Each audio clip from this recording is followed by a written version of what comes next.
कहीं कहीं के लोग कहते हैं गुरुजी देखो हमने कभी कोई पाप नहीं करा, उसके बाद भी भगवान हमको इतना दुख क्यों दे रहा, उसका कारण क्या होता है। देखो ये कोई जरूरी नहीं है कि तुमने इसी जन्म में कोई पाप करा है तो उसका दुख भोग रहे हो।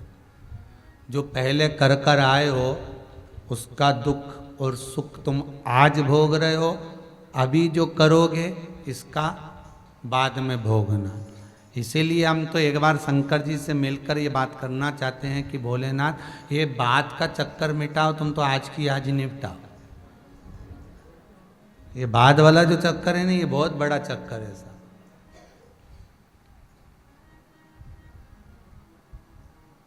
ये बात का जो चक्कर होता है ना ये बहुत बड़ी चक्कर है। जो दुख अभी देनी तो उसको भी उतना ही दुख अभी मिलना चाहिए। बोलो री जी सही है कि गलत है?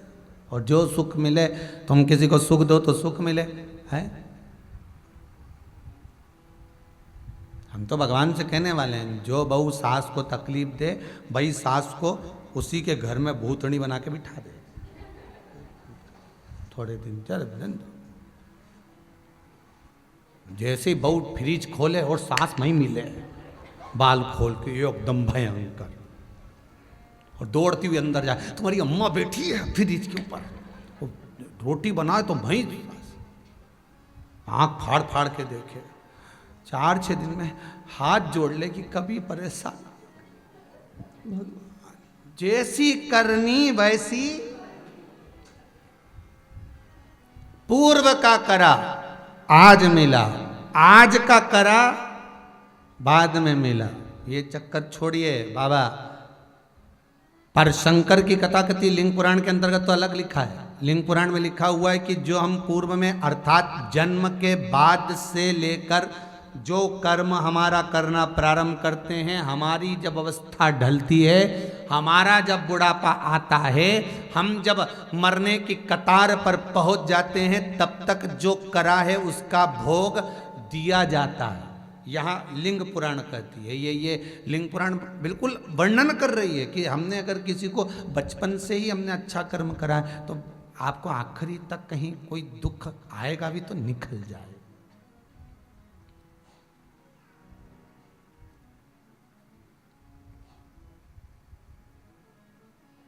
तुम अगर सेवा करे हो तो कुछ तो मिलेगा हो, और यही जन्म में मिलना हो, अगले जन्म की तो बात जाने दो साहब, बहुत बहुत बड़ी बात है वो तो। जैसा करा वैसा भरा मिले। हो सकता है पूर्व का कोई कर्म रहा हो सकता है।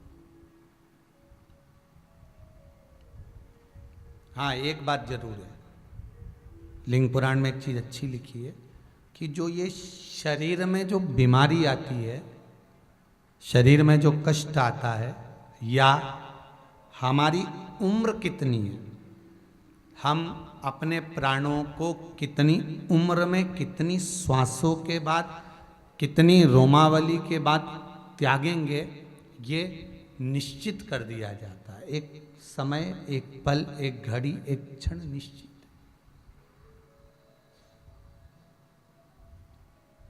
पर निवेदन है शंकर की कथा में बैठकर आप जो मांग रहे हो, शिव महापुराण में बैठकर आपकी जो कामना है, शिव चरित्र कहता है कि आप कथा के अंतर्गत बैठकर, जैसे सती मैया ने कथा में बैठकर मांग लिया, तो कुंभज बाबा से शंकर जी ने पूछा कि मेरी धर्मपत्नी ने क्या मांगा है, सब मन में उसकी क्या चल रहा है। तो कहा उन्होंने जो मांगा मैं बता नहीं सकता, फिर भी बताना पड़ेगा। तो कह दिया कि उन्होंने मांगा है कि इस शरीर को मैं भस्म कर दूं।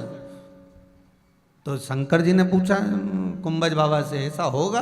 तो क्या कथा का बात ही वो है। कथा का मतलब क्या है? कथा में शास्त्र कहते हैं भागवत जी होती है तो भागवत के उस पोथी में कृष्ण होते हैं। रामायण जी होती है तो रामायण रामचरितमानस में राम होते हैं। शिव महापुराण की कथा होती है तो शंकर की पोथी में शंकर स्वयं विराजमान होते हैं।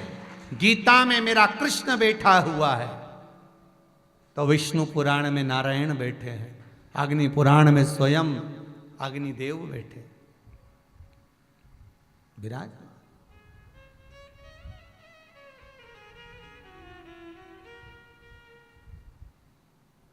कुछ तो शास्त्रों में रहता। हमारे इधर पहले है ना पानी नहीं गिरता था ना, तो हमारे इधर पहले हमारे इधर आला उदल गाते थे।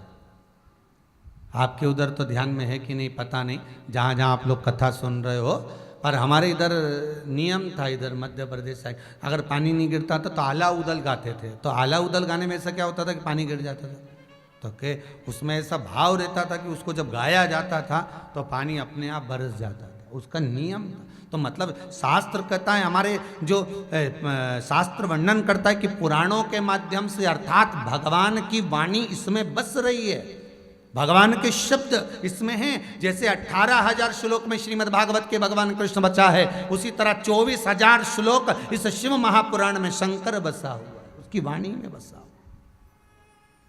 शिव महापुराण की कथा कहती है संत, साधु, सन्यासी, तपस्वी, जोगी, उपासक, व्रत करने वाले, अखंड सौभाग्यवती को धारण करने वाली माता, भगवत भजन करने वाला भक्त, कथा रस तत्व में डूबा हुआ कोई साधु, कोई संत, कोई ब्राह्मण, कोई जोगी जन, शिव महापुराण कहती है इसकी कभी परीक्षा मत लो।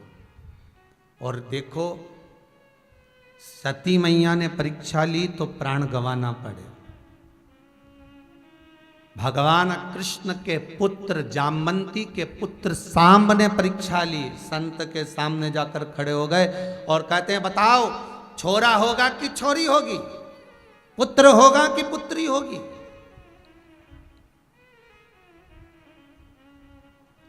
उधर में एक कपड़ा छुपाकर पल्लू डालकर संतों के पास जाकर कहते, तो संत ने कह दिया जैसे सती की गति हुई, तो संतों ने कह दिया तुम हमारी परीक्षा लेने के लिए आए हो। इस वस्त्र में से एक मूसल निकलेगा, वो मूसल पूरे यादव वंश को नष्ट कर देगा, श्रीमद् भागवत में लिखा है।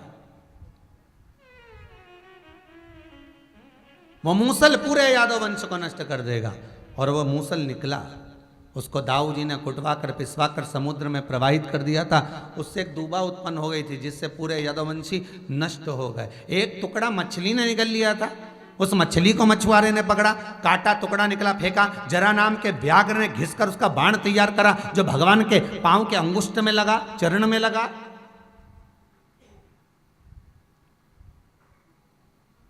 नष्ट हुआ। परीक्षा न ली जाए। भगवान कृष्ण के पुत्र जामवंती के पुत्र सामने परीक्षा ली थी संत की, भुगतना पड़ा, पूरा यादव वंश नष्ट हो गया। सती मैया ने परीक्षा ली भगवान राम की, भुगतना पड़ा, जलकर भस्म होना पड़ा। एक बार भगवान शंकर से पूछा गया, आपकी धर्मपत्नी थी सती, आप दुनिया का लेख लिखते हो, इसको बचा क्यों ना सके? शिव जी ने कहा कर्म गति बड़ी विचित्र है, कर्म गति बड़ी विचित्र है। इसलिए शास्त्र कहता है कितनी भी पत्रिका मिला लो, 26 गुण मिल रहे हैं, 28 गुण मिल रहे हैं, सब कुछ मिल रहा है। लड़का लड़की की पत्रिका मिलाई, सब कुछ मिलाया, फोटो भी देखा, गए तो छोरी भी देखी, 8-8, 10-10 लोग भरा के गए गाड़ी में, जगह नहीं थी तो कूच कूच के गए, सब देख के आए हैं। 8-10 गुलाब जामुन भी खाई, मिक्सचर भी खाया, समोसा कचौड़ी सब निपटाया, चिप्स भी खाई, 3 बार चाय पी। उतनी देर में भी नहीं परख पाई कि कैसी है। और यूं तो कि मैं तो 2 मिनट में परख लो, तुरंत। जब झगड़ा हो तो पति के सामने सब जानती तुमको अच्छे से, तो पति के बहू के क्यों नहीं जान जाए, लेके आई। कितनी पत्रिका मिला लो, कितना भी गुण मिलान मिला लो, कितना भी हाथ दिखा लो, कितना भी फोटो दिखा लो, पर जो भाग्य में लिखा है उसे तो भोगना पड़ेगा।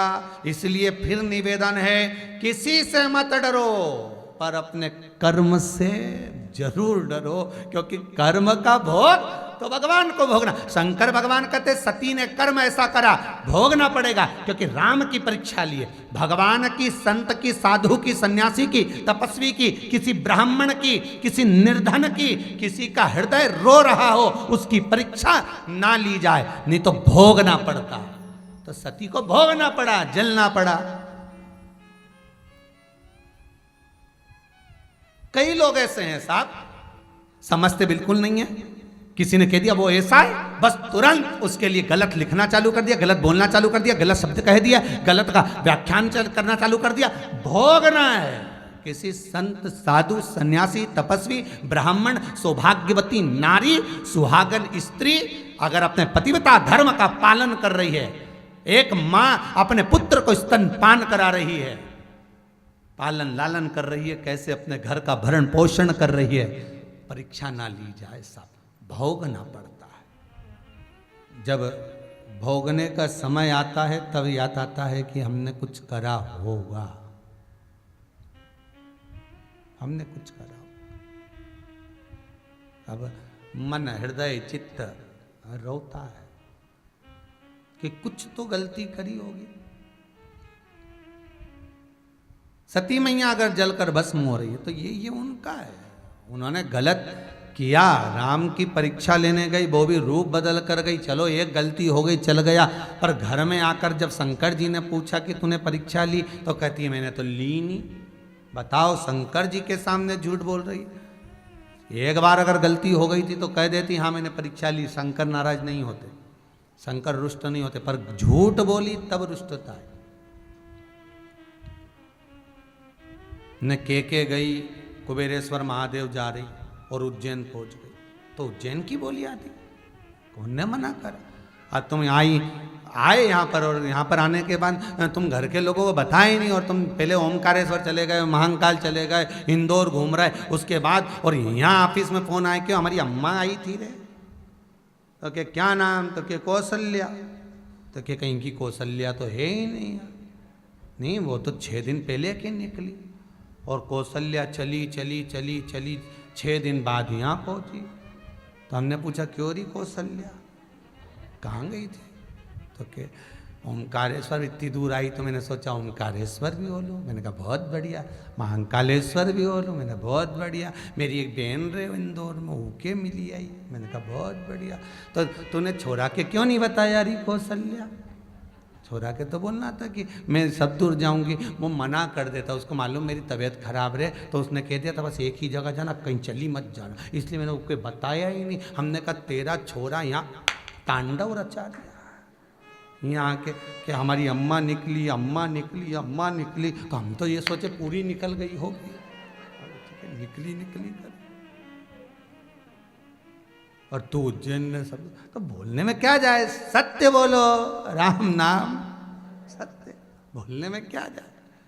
मरने के बाद दुनिया बोलेगी अपन सत्य बोलो, तो क्या? अगर से सती मैया परीक्षा ली थी, ले ली, कोई बात नहीं, पर सती मैया सत्य तो कह देती कि मैंने सीता का रूप रखा था।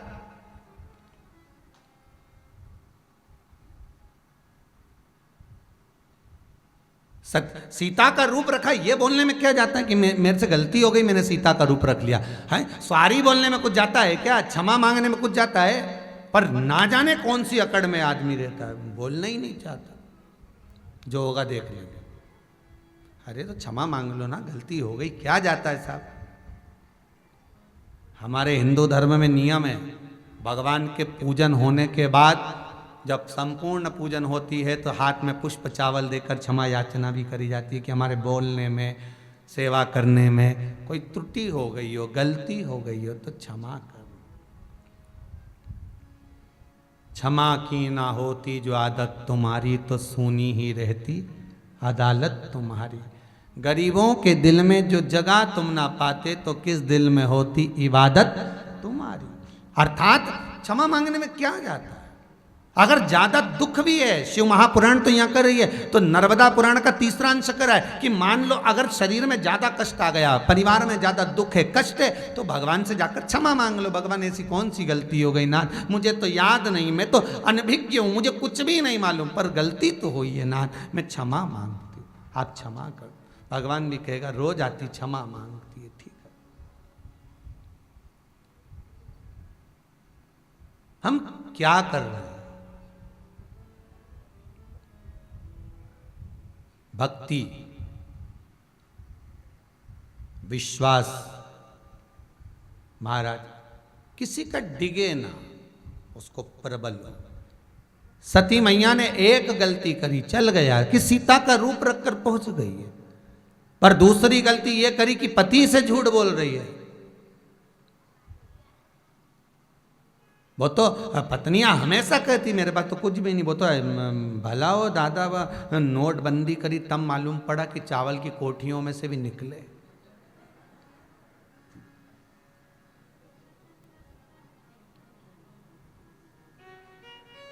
कई कई पतियों को तो चक्कर आ गए। कितने हैं, थोड़े थोड़े दिन में निकाल के दे देती, बदलिया जा। पति कह रहा है एक ही बार में पूरे दे देना, पत्नी के नीचे गिर जाओगे, मुझे मालूम है इसलिए नहीं देता। कितने तो बताऊंगी नहीं।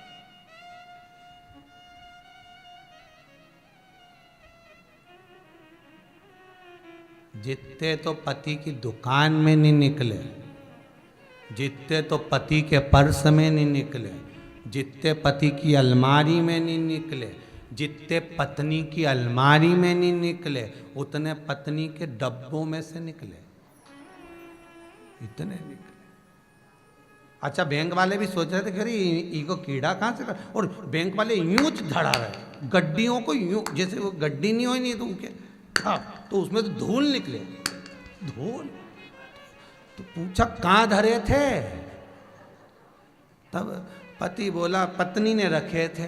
तो अगली बार आए तो पूछ के ना कहाँ धरे थे, तब उन्हें क्या गेहूं की कोठी में धरे थे। तो गेहूं की सारी धूल मुंह में चिपक गई, तब धप से निकला बापड़ा, उनकी भूकूटियों पे धूल जम गई आंख। जब घर पहुंचे तो पत्नी ने पूछा भेरू जैसे कहाँ से आए, कहीं निकले, धूल झड़ा झड़ा के गिरे। उस समय पर हमारी वो कथा थी, वो नोटबंदी के टाइम पर ना जाने कहीं कथा थी, तो हमने जजमान को फ़ोन लगा कर बोला कि भाई तुम्हारे यहाँ कथा है। कथा करवाई उन्होंने, कथा करवाई तो तीसरे दिन तो भैया बोल दिए कि कल से नोट बंद। तो उन्होंने कहा हमारी कथा भी बंद करो। हमने पूछा क्यों, तो कि बदलेंगे कि कथा करवाएंगे। तो हमने कहा ठीक है कथा। क्यों रे भाई वापिस आए फिर ट्रेन से, कहाँ गए थे? हाँ दार्जिलिंग में कथा थी।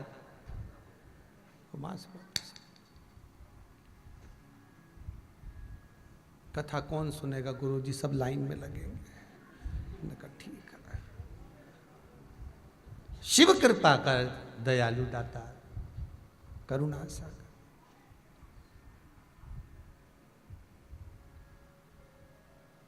ये परीक्षा लेने के चक्कर में तो घर में विवाद हो जाता है कई बार।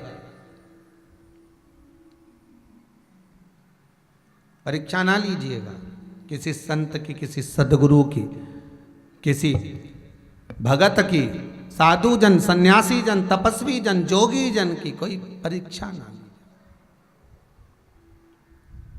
दुख आ गया, सती मैया जलकर भस्म हो, दक्ष प्रजापति ने यज्ञ रखा, एक सभा रखी, उस सभा में शंकर जी बैठे थे। सबने उठकर प्रणाम करा पर शिव नहीं उठे।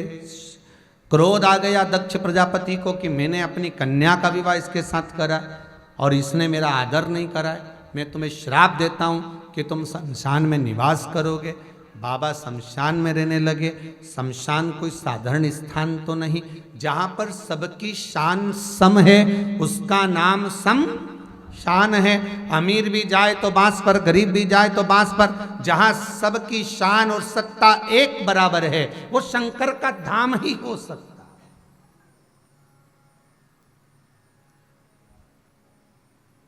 मेरे बाबा के दरबार में सब लोगों का खाता, और किसी को कौड़ी कम नहीं देता, किसी को दमड़ी ज्यादा। ना किसी को कम देता है ना ज्यादा देता है, वो देख कर देता है कि ये कितना स्मरण है इसका, कितना भजन है इसका।